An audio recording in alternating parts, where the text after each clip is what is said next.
ఈ డిజిటల్ ప్రపంచంలో మనం అన్నిటికంటే ఎక్కువగా వింటున్నటువంటి ఒక మాట ఏంటి అంటే రీల్స్ అనేది.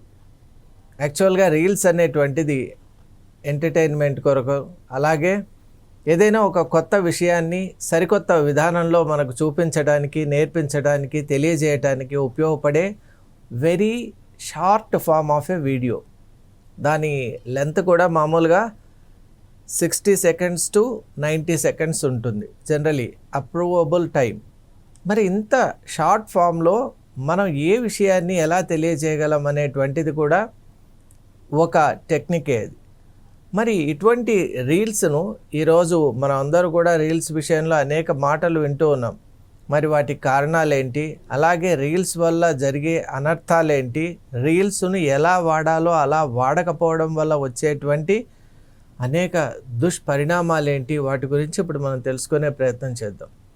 మనం పిక్చర్లో చూస్తూ ఉన్నాం, మనకున్నటువంటి వీడియోస్ కూడా చాలా స్పష్టంగా చూపిస్తున్నాయి. అంటే ఈ మధ్య లైక్స్ కోసం, అలాగే కామెంట్స్ కోసం, వ్యూస్ కోసం, అలాగే అన్నిటికంటే ముఖ్యంగా సోషల్గా తనకు ఒక గుర్తింపు కోసం యువత ఎన్నో రకాలైనటువంటి రిస్క్ యాక్టివిటీస్లోకి వెళ్తున్నారు.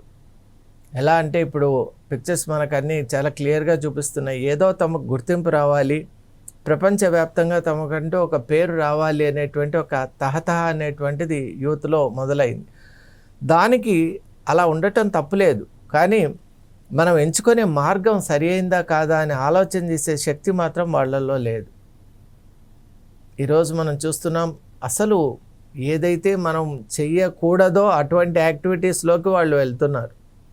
మనం ఇంతకుముందే పిక్చర్స్లో చూసాం, పాయిజనస్ స్నేక్స్ను చేతిలో పట్టుకొని వాళ్ళు కొన్ని రకాలుగా రీల్స్ తీసి దానివల్ల ప్రజాదరణ, అలాగే sometimes to get noticed by everyone, అంటే ఈయన ఇలా చేయగలడు, ఈయనలో ఈ టాలెంట్ ఉంది అని నిరూపించుకోవటానికి కూడా ప్రాణాలను సైతం పణంగా పట్టి వాళ్ళు ముందుకు వెళ్తూ ఉన్నారు. ఆ పిక్చర్ చూసిన ప్రతిసారి కూడా మనకు ఒకటే థాట్ వస్తుంది, మనిషికి తన జీవితం పట్ల అవగాహన ఎంత లోపిస్తోంది అని. అసలు ఈ రీల్స్ చేసేటువంటి వ్యక్తులు ఎవరైతే ఉంటారో మోస్ట్లీ, అంటే I don't say that reels అంటే కేవలం యువత మాత్రమే చేస్తున్నారని అర్థం కాదు, అక్రాస్ ఆల్ ఏజెస్ కూడా చేస్తున్నారు. ప్రధానంగా మనం యువతను ఉద్దేశించి మాట్లాడుతూ ఉన్నాం ఈరోజు. యువత చేసేటువంటి ఎందువల్ల అంటే వాళ్ళల్లో ఏదో కొత్తదనం, ఒక క్రియేటివ్గా మనం చెయ్యాలి, ప్రపంచంలో మనకంటూ ఒక పేరు ఉండాలి, మనం అంటే ఏంటో నిరూపించుకోవాలి అనేటువంటి ఒక భావన ఉంటుంది యువతలో. ఇది ఒక పాజిటివ్ ట్రైట్గానే మనం తీసుకోవచ్చు, దానికి తగిన మార్గాన్ని మనం ఎన్నుకోవాలి. ఇప్పుడు ఎక్స్పెడిషన్స్ చేస్తున్నారు, మౌంట్ ఎవరెస్ట్ కానీ, కిలిమంజారో కానీ, అలాగే K2 పాస్ కానీ, అలాగే డిఫరెంట్ మౌంటైన్స్ ఆ ఎక్స్పెడిషన్స్లో వెళ్తుంటారు. ఒక ఆర్గనైజ్డ్గా ట్రైనింగ్ తీసుకొని వాళ్ళు ఆ పద్ధతిగా, ముఖ్యంగా ఒక షెర్పా కానీ ఒక గైడ్ ఉంటారు, వాళ్ళ నేతృత్వంలో ఇవన్నీ కూడా కొనసాగుతాయి. అటువంటి యాక్టివిటీ వల్ల తమకు దేశానికి ఒక గొప్ప పేరు వస్తుంది. కానీ ఈరోజు యూత్ చేసేటువంటి యాక్టివిటీస్ చూడండి, కొంతమంది ట్రైన్ కింద పడుకొని, ఆ ట్రాక్ ఉంటుంది కదా దాని మధ్యలో పడుకొని ట్రైన్ కంప్లీట్గా వాళ్ళపై వెళ్ళటం కూడా ఫోటో తీశారు. అంటే దీనివల్ల రెండు అనర్థాలు ఉన్నాయండి. ఒకటి, వాళ్ళు చేయటం వల్ల వాళ్ళు ప్రమాదంలో పడుతున్నారు. రెండవది, వీళ్ళని ఆదర్శంగా తీసుకొని వీళ్ళకంటే చిన్నపిల్లలు ఉంటారు, లేదా వీళ్ళకున్నటువంటి పరిజ్ఞానం కంటే తక్కువ పరిజ్ఞానం ఉన్న వాళ్ళు ఉంటారు, వాళ్ళు ఇమిటేట్ చేసేటువంటి ఒక ప్రమాదం కూడా ఉంది. ఆయన చేశాడు కాబట్టి మనం కూడా అలా చేద్దామని. ముఖ్యంగా మనం చూస్తున్నాం, ఈ రీల్స్ వ్యామోహం ఎంతవరకు వెళ్ళిపోయిందంటే, ఒక వాటర్ ఫాల్ దగ్గరకో లేదా ఏదైనా ఒక ప్లేస్కి మనం వెళ్ళామనుకోండి, ఆ సరౌండింగ్ ఈకోసిస్టమ్, అలాగే the origin of the water fall, అక్కడ ఉన్న హెర్బల్ దాని యొక్క విశిష్టత, అలాగే ఆ వాటర్ గురించి తెలుసుకోవటం లేదా ఆ ప్రాంతం గురించి తెలుసుకోవటం, వీటిపై ఆసక్తి లేదండి. ఎంతసేపు కూడా ఎడ్జ్ ఆఫ్ ది ఆ వాటర్ ఫాల్ దగ్గరికి వెళ్ళి మనం ఆ రీల్స్ చేయాలి, అసలు ఆ ఫ్లోయింగ్ వాటర్కు రివర్స్ డైరెక్షన్లో మనం వెళ్ళి దాన్ని మనం క్యాప్చర్ చేసుకోవాలి, ఎవరూ చేయనటువంటి కొన్ని ఫీడ్స్ చేయాలి అని వెళ్ళి ఇక తిరిగి రాని లోకాలకు వెళ్ళిపోయిన యువత ఎంతోమంది ఉన్నారు. మీరు చేసేది సాహసోపేతమైన పని అని మీరు అనుకోవచ్చు, కానీ తల్లిదండ్రులు పడే బాధ ఏంటో మీకు అర్థం కావటం లేదు. చేతికి వచ్చినటువంటి పిల్లాడు కానివ్వండి, ఈవెన్ అమ్మాయిలు కూడా ఇటువంటి యాక్టివిటీస్లో ఉన్నారు. కాబట్టి మీరు చేసేటువంటి యాక్టివిటీస్ వల్ల మిమ్మల్ని పెంచి పెద్ద చేసినటువంటి తల్లిదండ్రులకు మీరు ఏం మెసేజ్ ఇస్తున్నారు, ఏ రకంగా మీరు వాళ్ళకు ఊరటిస్తున్నారు చెప్పండి. మీరు వెళ్ళే మార్గం సరిగా ఉండి సక్రమంగా సహేతుకంగా ఉంటే దాంట్లో ఇప్పుడు ఒక చెస్ యాక్టివిటీ తీసుకోండి. ఇప్పుడు ప్రజ్ఞానానంద ఆర్ గుకేష్ వీళ్ళు చేసేటువంటి యాక్టివిటీ వల్ల తమకు మంచి పేరు వచ్చింది. అలాగే ప్రపంచానికి కూడా భారత్ అంటే ఏంటో ఈరోజు మనం నిరూపించగలిగాం. చెస్ ప్రపంచంలో భారత్ ఒక మేధావి దేశం అనేటువంటిది, గ్రాండ్ మాస్టర్స్ను ప్రొడ్యూస్ చేసే దేశం అనేటువంటిది ఈరోజు మనం చూసాం.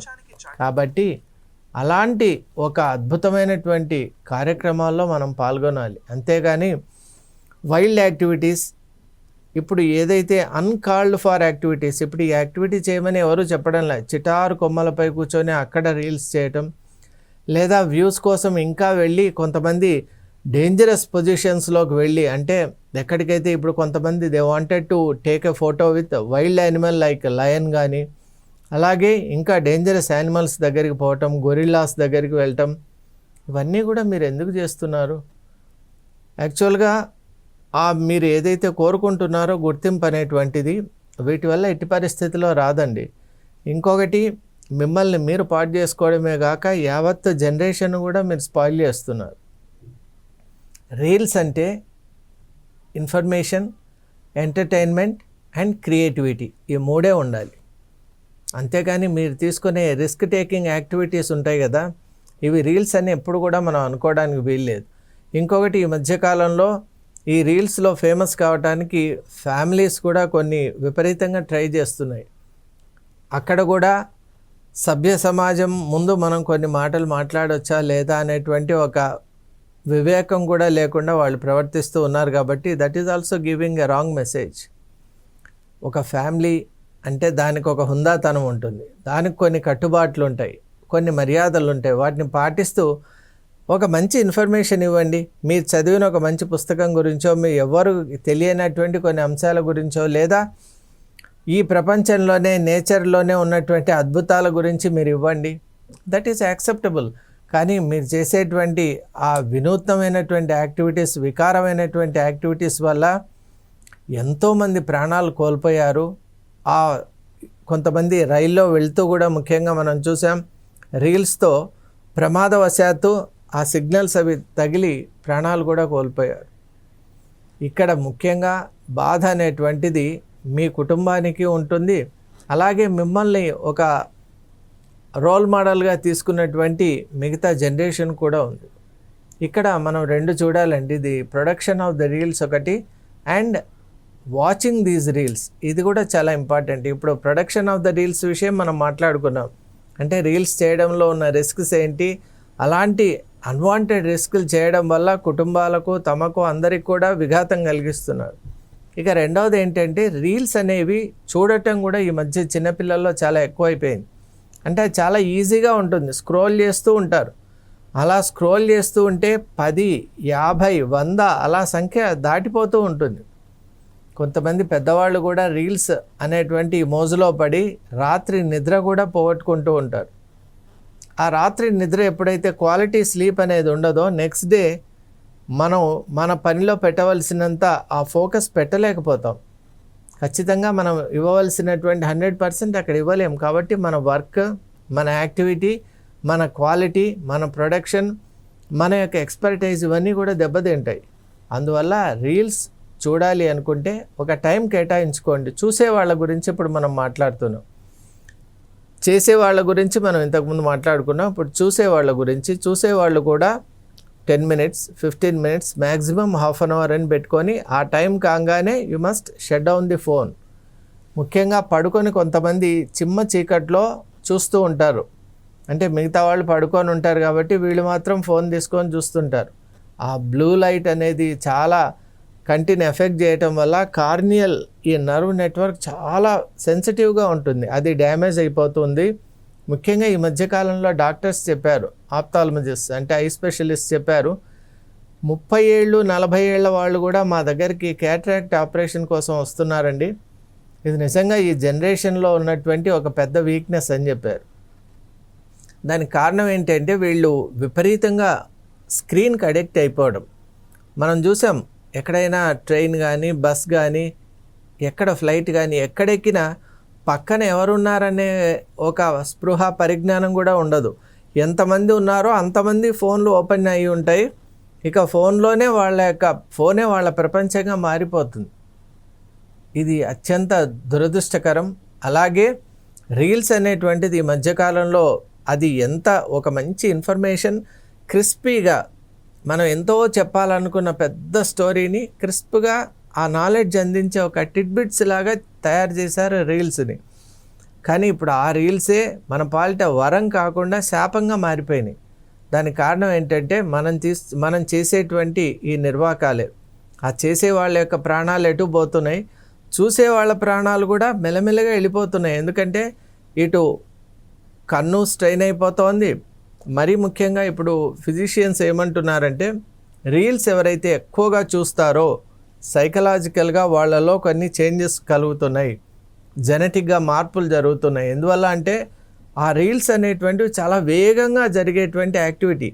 అవి కంటిన్యూస్గా ఇప్పుడు 2 మినిట్స్ లోపలనే ఉంటాయి కదా. మరి అలాంటివి ఇప్పుడు మీరు 1 అవర్ చూసారనుకోండి, ఎన్ని చూస్తుంటారు? అంటే అన్ని రకాలైన ఇన్ఫర్మేషన్ బ్రెయిన్ ప్రాసెస్ చేయాలి అంటే హెవీ ట్యాక్సింగ్ అవుతుంది. మరి అలాంటి ఇప్పుడు విద్యార్థులు ఈ మధ్య ఏం చేస్తున్నారంటే చదువు మధ్యలో కొంత రీల్స్ చూద్దాం, రిలాక్స్ అవుదాం. విద్యార్థులు ఎట్టి పరిస్థితిలో కూడా రీల్స్ అనేది చూడరాదు. పేరెంట్స్గా మీరు జాగ్రత్త. దాని బదులు ఏదైనా ఒక లెందీ ప్రోగ్రామ్, ఒక 1/2 అవర్ ప్రోగ్రామ్ ఉంటే పెట్టి ఇవ్వండి. 1/2 అవర్ కామిక్ కానీ లేదా ఇంకా ఏదైనా ఒక సీరియల్ కానీ ఏదైనా ఒక క్లిప్పెట్ చూడమని చెప్పండి. అంతేగాని ఫాస్ట్గా చేంజ్ అయ్యేటువంటి ఇలా ర్యాపిడ్గా ఇన్ఫర్మేషన్ మన మీదికి అలా వచ్చేస్తూ ఉంటుంది. అటువంటి ఒక ఉత్పాతంలాగా వచ్చే ఆ ఇన్ఫర్మేషన్ను బ్రెయిన్ తట్టుకోలేదు. మనకు అమ్యూజ్మెంట్గా ఉండొచ్చు కానీ దానివల్ల మన నర్వ్ నెట్వర్క్ చాలా వీక్ అయిపోతుంది. అందుకే ఈ రోజుల్లో చూస్తున్నాం ఈ రీల్స్కి అడిక్ట్ అయినటువంటి వాళ్ళు డ్రగ్ అడిక్ట్ లాగా ఎలా అంటే కొంచెం డిఫరెంట్గా ఉంటారు. వాళ్ళలో తట్టుకునేటువంటి సామర్థ్యం తక్కువ, కోపం ఎక్కువ, అలాగే ఏది కూడా బ్యాలెన్స్డ్గా ఆలోచన చేయలేరు. చిరాకు, ఎప్పుడు పని చేయాలంటే ఏదో ఒక ఆల్రెడీ ఒత్తిడి వాళ్ళ బ్రెయిన్ పైన ఉంటుంది కాబట్టి వాళ్ళ బ్రెయిన్ ప్రాసెస్ చేసే ఇన్ఫర్మేషన్ కంటే కూడా 100 టైమ్స్ ఎక్కువ ఇన్ఫర్మేషన్ వాళ్ళు అక్కడ వేశారు లోపల. దాంతోనే ఆ బ్రెయిన్ సతమతం అవుతూ ఉంటుంది. కాబట్టి కొత్తగా ఏదైనా టాస్క్ ఇచ్చాం, అలా లేక ఏదైనా ఒక కొత్త అప్లికేషన్ చేయాలి అంటే బ్రెయిన్ అసలు చేయటానికి వాళ్ళకి సహకరించదు. మరి ఇవన్నీ మనం గమనించాలి. కాబట్టి చిన్నపిల్లలకు దయచేసి ఎట్టి పరిస్థితిలో కూడా రీల్స్ అనేది అలవాటు చేయొద్దండి. దానికంటే లెందీ ప్రోగ్రామ్స్ చూపించండి. అది కంటిన్యూస్ సీక్వెన్స్ లాగా, అది కూడా ఎక్కువసేపు మంచిది కాదు. అసలు స్క్రీన్ అడిక్షన్ అనేది చాలా తప్పు. ముఖ్యంగా రీల్స్ అనేది మాత్రం ఎవరైనా సరే 5 to 10 మినిట్స్ అంతే. That is the maximum time. ఆ తర్వాత చూడడం అంటే మన అనర్థం, మన అనారోగ్యం మనమే కొని తెచ్చుకున్నట్టు. డెఫినెట్లీ మన బ్రెయిన్ అనేది ట్యాక్స్ అవుతుంది. హార్ట్ ప్రాబ్లమ్స్ కూడా చాలా విపరీతంగా పెరిగిపోవడానికి కారణంలో ఒకటి ఇది కూడా చెప్పారు. ఎందుకంటే అధిక మోతాదులో ఒత్తిడి అనేటువంటిది మనకు అలా ఇంపింజ్ అవుతూ ఉంటుంది. కాబట్టి డిఫరెంట్ ఎక్స్పీరియన్సెస్ను మనం డైజెస్ట్ చేసుకోవాలి. అందుకు 1 or 2 or ఒక 3-4 రీల్స్ చూడాలి, పక్కన పెట్టేసేయాలి. అంతేగాని అడిక్షన్ అనేది ఒక్కసారి స్టార్ట్ అయితే దాని నుంచి బయటికి రావడం చాలా కష్టం. కౌన్సిలింగ్, తర్వాత రకరకాల థెరపీస్ ఇవన్నీ ఇవ్వాలి. కాబట్టి అంత దూరం వెళ్లకుండా మీరంతా చదువుకున్న వాళ్ళే. కాబట్టి ఈరోజు ప్రోగ్రామ్ యొక్క ముఖ్య ఉద్దేశం ఏంటి అంటే రీల్స్ని ఎక్కువ ఎంటర్టైన్ చేయొద్దండి. కొన్ని చూడండి, ఇన్ఫర్మేటివ్ కూడా ఉన్నవి, తక్కువ ఆ సమయం కేటాయించండి. అందులో క్వాలిటీగా ఉన్న ఒక 4 చూడండి, అంతే, పక్కన పెట్టేసేయండి. అంతేగాని ఇక వందలు కొంతమందిని చూశాను అలా అలా అలా చూస్తూ ఉంటే అసలు ఈయన ఫోన్ ఇక ఆపడేమో అన్నట్టు మనకు భయంగా ఉంది. అలాంటి సిచ్యువేషన్ మీకు కానీ మీ పిల్లలకు కానీ వచ్చేటువంటి అవకాశాలు ఉంటాయి. కాబట్టి ఖచ్చితంగా దీని నుంచి విరమించుకోండి. లైఫ్ యొక్క ముఖ్యంగా చేసే వాళ్లకు మరొక సూచన ఏంటంటే లైఫ్ అనేటువంటిది చాలా విలువైంది. ఒక లైఫ్ అనేటువంటిది ఇట్ హ్యాస్ వండర్ఫుల్ ఆపర్చునిటీస్. అసలు ఒక వ్యక్తి సరి అయినటువంటి నిర్ణయంతో కనుకుంటే తన జీవితంలో ఎన్ని సాధించగలడో. మనం ఒక రచయిత కావాలి అంటే 100 పుస్తకాలు రాయగలం. అలాగే ఒక యాక్టర్ అంటే హండ్రెడ్స్ ఆఫ్ ఫిలిమ్స్లో అతను యాక్ట్ చేయగలడు. అలాగే సింగర్ అంటే థౌజండ్స్ ఆఫ్ సాంగ్స్ ఆయన పాడగలడు. అలాగే మ్యూజిక్ డైరెక్టర్స్ కానివ్వండి, ప్లేయర్స్ హండ్రెడ్స్ ఆఫ్ మ్యాచెస్లో ఆడగలరు. అలాగే ఏ యాక్టివిటీ తీసుకోండి, మీడియా హండ్రెడ్స్ ఆఫ్ ప్రోగ్రామ్స్లో అతను పాల్గొనగలడు. ఇలా మనిషి యొక్క పొటెన్షియల్. అలాగే చదువు అంటే ఎన్ని ప్రోగ్రామ్స్, ఎంత చదువైనా చదవటానికి ఆస్కారం ఉంది. Books thousands, some people have read even many thousands and sometimes lakhs of books కూడా చదివిన వాళ్ళు ఉన్నారు. కాబట్టి మనలో ఉన్న పొటెన్షియల్ అంత గొప్పది. మానవ జీవితం అనేటువంటిది మనం చేసే పనులు, పెద్ద పెద్ద పనులు చేయొచ్చు, సోషల్ సర్వీస్ చేయొచ్చు మీకు అంత ఫ్రీ టైం ఉంటే. అలా మనకు పక్క వాళ్ళకు కూడా ఉపయోగపడవచ్చు. పొలిటికల్ యాక్టివిటీస్లో ఉండొచ్చు, సోషల్ యాక్టివిటీస్లో ఉండొచ్చు, స్పిరిచువల్ యాక్టివిటీస్లో ఉండొచ్చు. మరి ఇంత మంచి లైఫ్ను మనమే రీల్స్ అనేటువంటి ఈ దుర్మార్గమైనటువంటి ప్రక్రియకు బలి చేసుకోవడం ఎంత మాత్రం కూడా సమంజసం కాదు. మీరు ఇటువంటి సాహసాలకు పోవడం వల్ల మీకు గొప్ప పేరు రాకపోగా మిమ్మల్ని అందరూ కూడా, మీరు ఉన్నా లేకపోయినా ఈయన ఒక బ్యాడ్ ఎగ్జాంపుల్గా మిగిలాడు, ఈ జనరేషన్ను చెడగొట్టే వాళ్ళలో ఇతను ఒకడు అనేటువంటి ఒక చెడ్డ పేరు కూడా తెచ్చుకుంటారు. కాబట్టి ఇప్పుడు ఆ అబ్బాయిని చూడండి, ఎలాంటి డేంజరస్ యాక్టివిటీ చేశాడు. కాబట్టి మీరు ఎప్పుడు కూడా రీల్స్ అనేటువంటి ఈ వ్యామోహంలో రీల్స్ ఏం చేయాలి అనేది ఫస్ట్ తెలుసుకోవాలి. మంచి ఇన్ఫర్మేటివ్ రీల్స్ ఇవ్వాలి. చూసేవాళ్ళు క్వాలిటీగా ఉన్నవి కొన్ని పరిమితంగా చూడాలి.